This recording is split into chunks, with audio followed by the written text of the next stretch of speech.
오늘 제목은 잠잠히 하나님만 바라라 라는 제목으로 시편 62편 1절에서 12절까지의 말씀을 가지고 함께 나눠보도록 하겠습니다.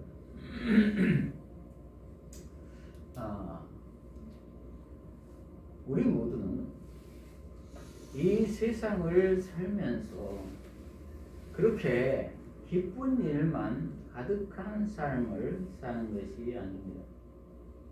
그래서 어떤 이들은 인생을 고해로 비유하기도 합니다. 그래서 때로는 아무 잘못이 없는데 억울하게 고난을 당하기도 하고 모함을 받기도 하고 때로는 거대한 사회 구조 속에서 어쩔 수 없이 피해를 입기도 합니다. 그리고 건강상의 문제로 죽음의 문턱에 서기도 합니다. 이러할 때 우리 모두는 어떻게 대처해야 할까요? 오늘 본문을 통해서 살펴보도록 하겠습니다. 오늘 본문 전체 줄거리를 살펴보면은 시편 62편은 다윗의 시입니다. 여두둔이라는 음악가의 장르에 맞춰서 불리는 노래입니다. 이 시는 위기에 맞서는 시인의 고통과 애통과 독백, 그리고 하나님을 향한 신뢰와 믿음의 고백, 더 나아가 이웃과 자신을 향한 교훈과 신탁이 고루 어우러져 있습니다. 삶의 모든 부분들이 시인의 믿음을 꺾어버리려고 달려들지만 시인은 이러한 파괴적인 위협들, 즉 두려움과 실망, 학대당하는 고통 앞에서조차 하나님이 힘이시며 요새이심을 노래하고 있습니다. 세상에 존재하는 모든 악의 실체에도 불구하고 믿음으로 잠잠히 노래하는 시인의 언어는 심오하기까지 합니다. 단락을 구분해 보면 1절에서 4절까지는 신뢰 고백과 원수들의 공격과 고발에 관해서 쓰여져 있고 1절에서 2절까지는 신뢰 고백을 하는데 오직 그만이 나의 반석, 나의 구원이라고 하고 3절에서 4절까지는 악인들의 공격과 고발에 대해서 들어가고 있습니다. 그리고 5절에서 8절까지는 하나님을 향한 신뢰와 내적 성찰을 말하고 있고요. 9절에서 12절까지는 공동체를 향한 권면과 깨달음에 대해서 기록되어 있습니다. 거기에서 9절에서 10절은 공동체를 향한 권면이고 11절에서 12절은 하나님 말씀과 깨달음, 이렇게 구분해 볼 수가 있습니다. 여기에서 우리 모두는 첫째로 잠잠히 하나님만 바라며입니다. 바라며. 1절에서 4절은 신뢰 고백과 원수들의 공격과 고발이라고 있습니다. 1절에서 4절을 보면은 나의 영혼이 잠잠히 하나님만 바라며 나의 구원이 그에게서 나오는도다. 오직 그만이 나의 반석이시요 나의 구원이시요 나의 요새이시니 내가 크게 흔들리지 아니하리로다. 이렇게 기록해졌습니다. 그리고 3절 4절은 넘어지는 담과 흔들리는 울타리같이 사람을 죽이려고 너희가 일제히 공격하기를 언제까지 하려느냐. 그들이 그를 그의 높은 자리에서 떨어뜨리기만 꾀하고 그 짓을 즐기하니 입으로는 축복이요 속으로는 저주로도 셀라. 이렇게 기록되어 있죠. 무슨 말입니까?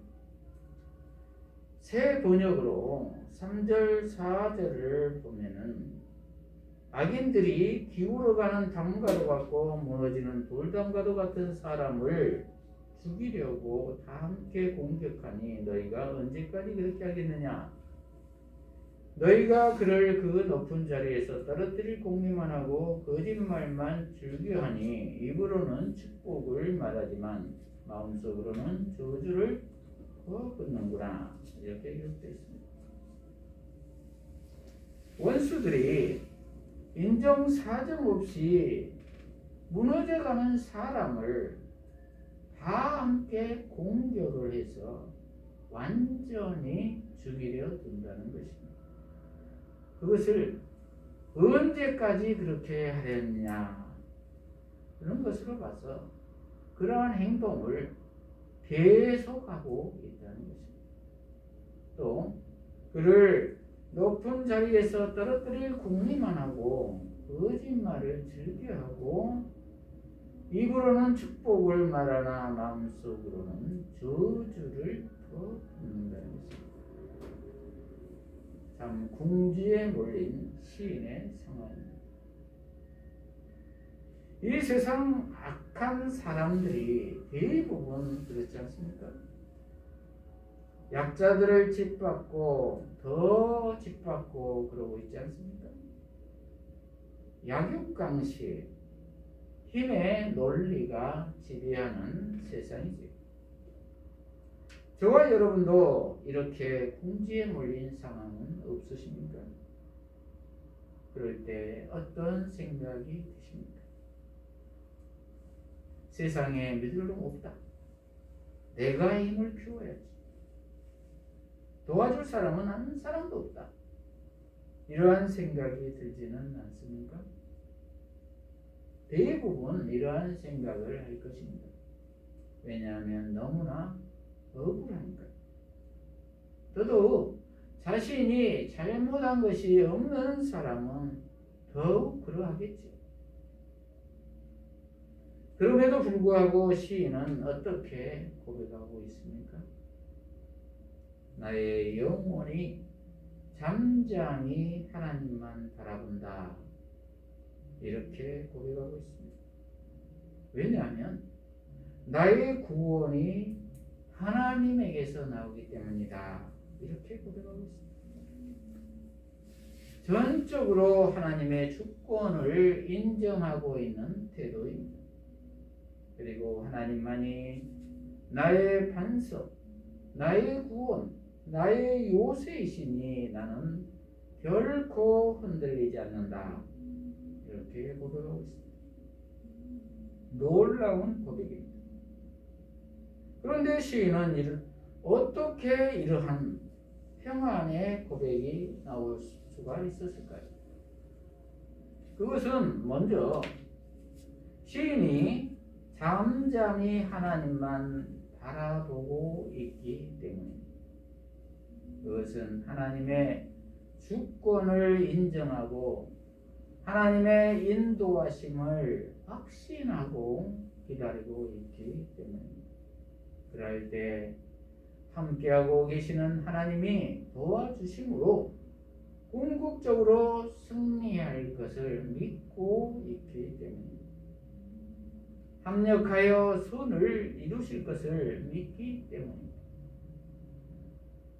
온전한 신뢰입니다.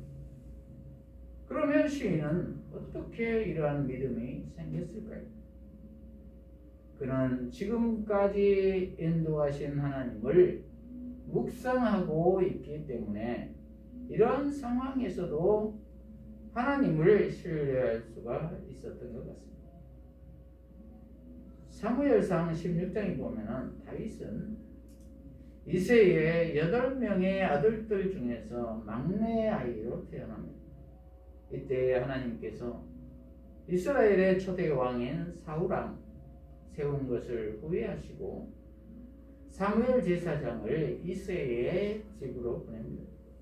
그래서 왕을 세우기 위해 기름을 부으려고 이새의 집에 왔는데 다윗은 양을 치러 나가서 사실상 선택에서 제외된 맨 마지막에 아이였습니다.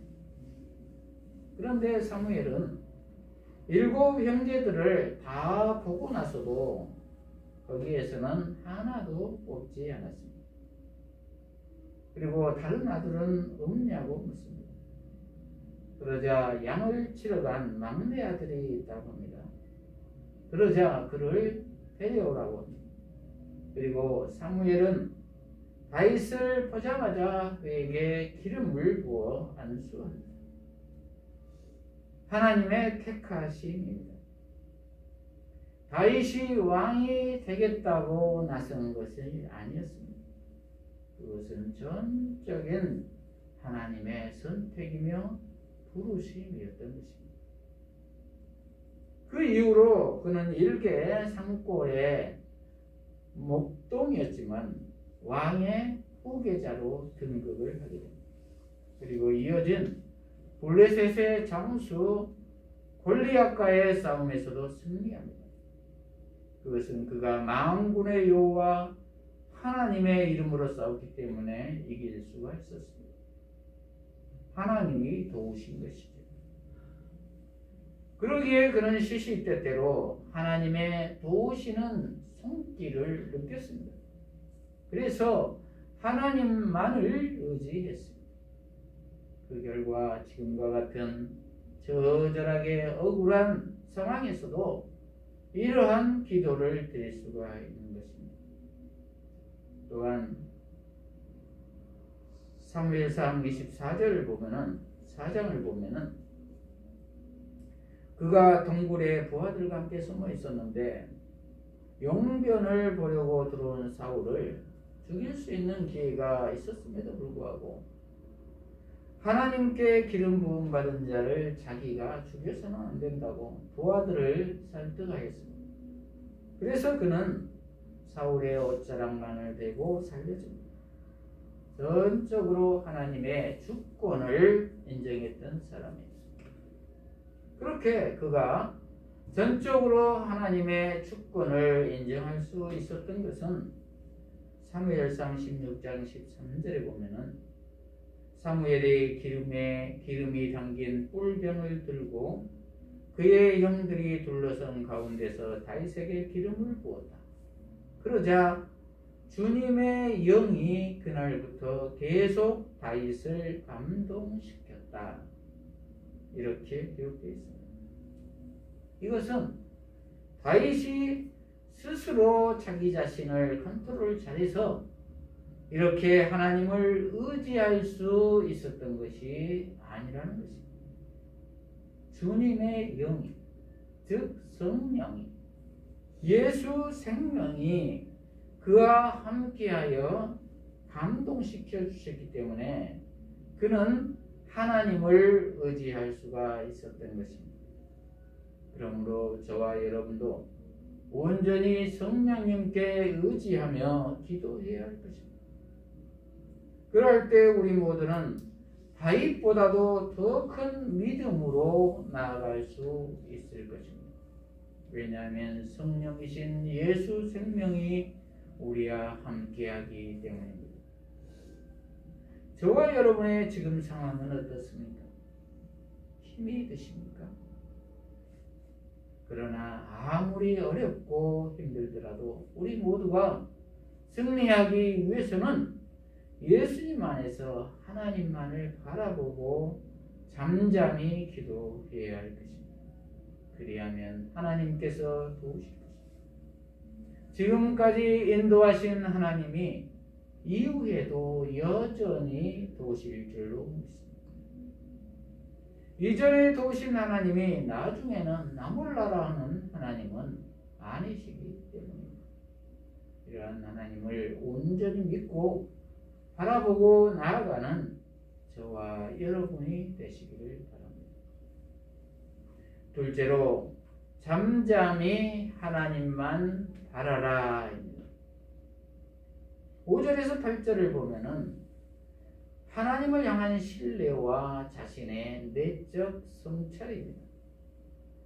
5절에서 8절까지를 보면은 나의 영혼아 잠잠히 하나님만 바라라. 물론 나의 소망이 그로부터 나오는도다. 오직 그만이 나의 반석이시요 나의 구원이시요 나의 요새이시니 내가 흔들리지 아니하리로다. 나의 구원과 영광이 하나님께 있으며 내 힘의 반석과 피난처도 하나님께 있도다. 백성들아 시시로 그를 의지하고 그의 앞에 마음을 토하라.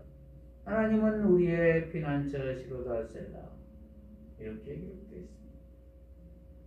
언뜻 보면은 전 단락과 같다고 생각이 되시겠죠. 물론 반복하여 강조한 면이 없지 않아 있지만 자세히 보면은 조금 다릅니다. 1절에서는 잠잠히 하나님만 바라며 나의 구원이 그에게서 나오는도다 이렇게 기록되어 있는데 5절에서는 잠잠히 하나님만 바라라. 물론 나의 소망이 그로부터 나오는도다 이렇게 기록되어 있습니다. 무슨 차이입니까?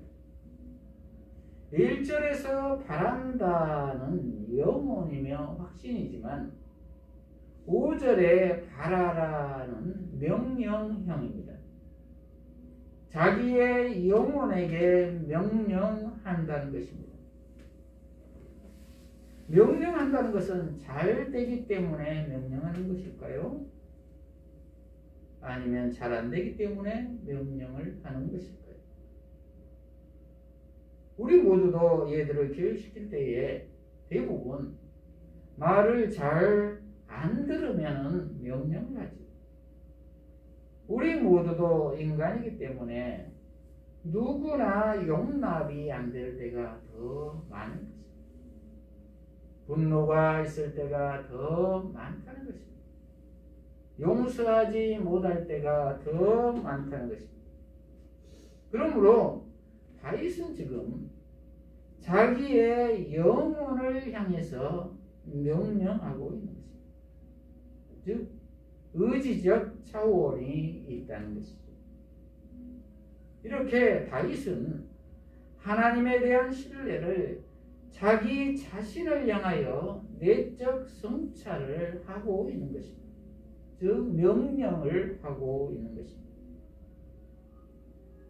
두 번째로 1절에서는 나의 구원이 그에게서 나온다고 했는데 5절에서는 나의 소망이 그로부터 나온다고 기록되어 있습니다. 이 말은 이제 구원의 확신에서 더 나아가 소망이 된다는 것입니다. 구체적으로 실체로 바라보아지게 된다는 것입니다. 그러면서 7절에 이제는 나의 구원과 영광이 하나님께 있으며 내 힘의 반석과 피난처도 하나님께 있도다 라고 확정을 짓습니다.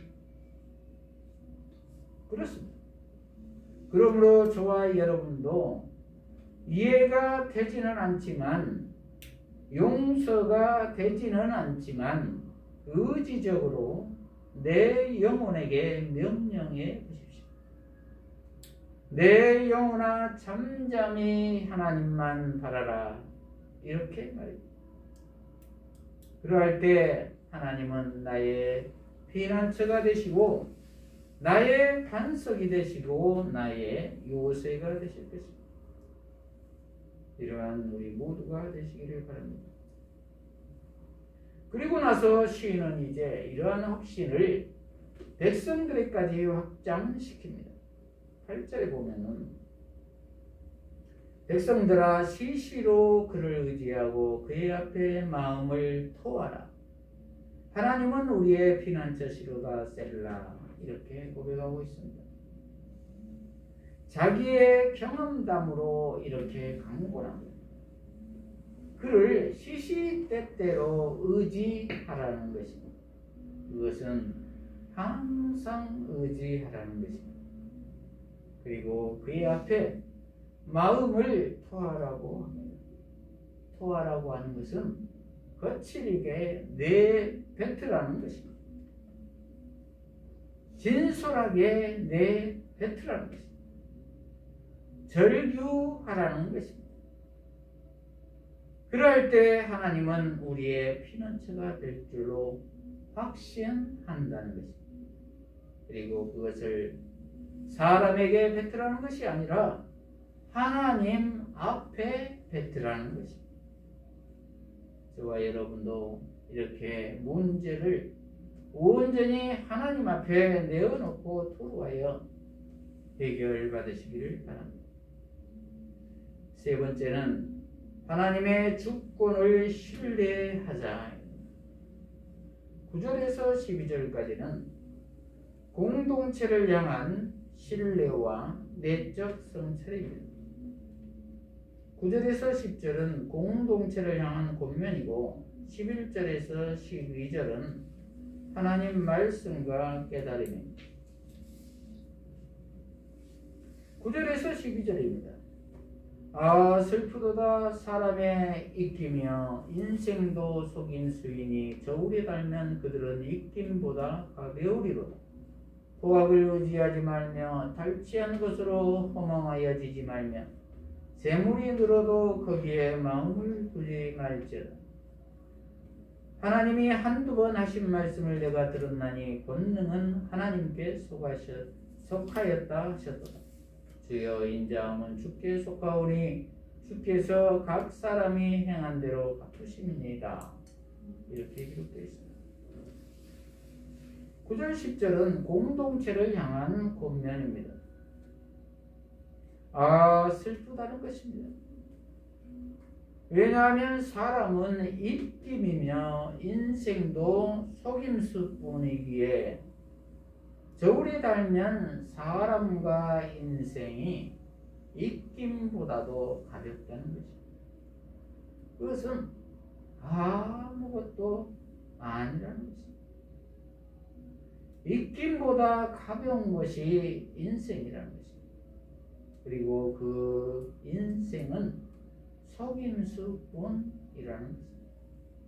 허망하지. 그러니 그것을 의지하며 영원히 살 것처럼 살지 말라는 것입니다.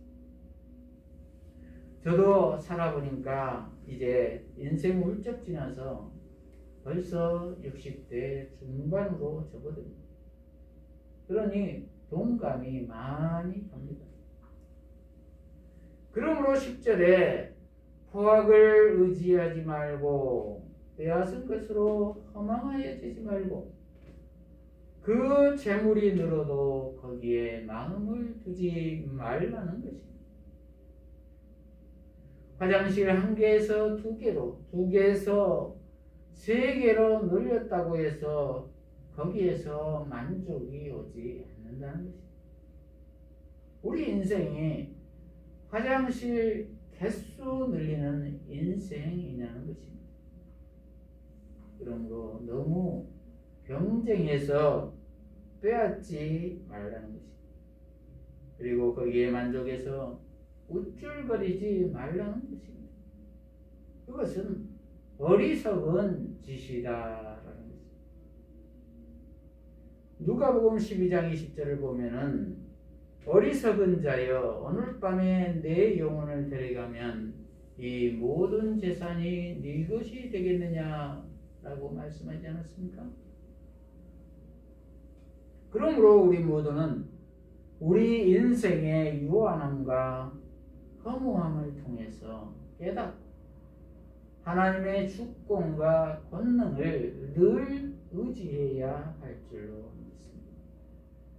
그러면서 11절에서 12절 하나님 말씀을 깨달음으로 권면하고 있습니다. 11절을 보면은 하나님의 말씀을 내가 한두 번 들었는데 권능은 하나님께 속하여 있다고 하나님이 말씀하신다는 것입니다. 그리고 주의 인자하심도 주께 속하였다고 말씀하시면서 주께서 각 사람이 행한 대로 갚으실 것이니 너무 억울해하지 말라는 것입니다. 내가 받겠다는 것입니다. 시인은 이것을 확신하고 있는 것입니다. 그러므로 너무 억울해하지 말고 하나님만을 나의 반석, 나의 요새, 나의 피난처로 생각하라는 것입니다. 그러기 위해서는 잠잠히 하나님만을 바라보아야 한다는 것입니다. 그러면 하나님이 위로해 주실 것이며 갚아 주실 것이라는 것입니다. 그렇습니다. 우리의 인생 아무것도 아닙니다. 오직 하나님의 주권만이 있을 뿐입니다. 그러므로 우리 모두는 여전히 어려움이 많겠지만 온전히 다 맡기고 하나님만을 바라보시는 저와 여러분이 되시기를 바랍니다. 말씀을 마무리합니다. 모든 상황이 어려우십니까? 죽을 만큼 힘이 드십니까? 그렇다면 우리 모두는 첫째로 우리에게 구원을 주시는 하나님만 잠잠히 바라보십시오. 둘째로 우리 자신에게 잠잠히 하나님만 바라보도록 명령하십시오.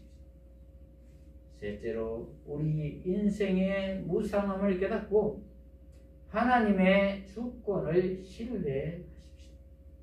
이러한 우리 모두가 되어서 하나님 안에서 참 평안을 누리는 저와 여러분이 되시기를 축복합니다. 기도하십시오. 하나님 아버지, 오늘 잠잠히 하나님만 바라라라는 제목의 말씀을 주셔서 감사합니다.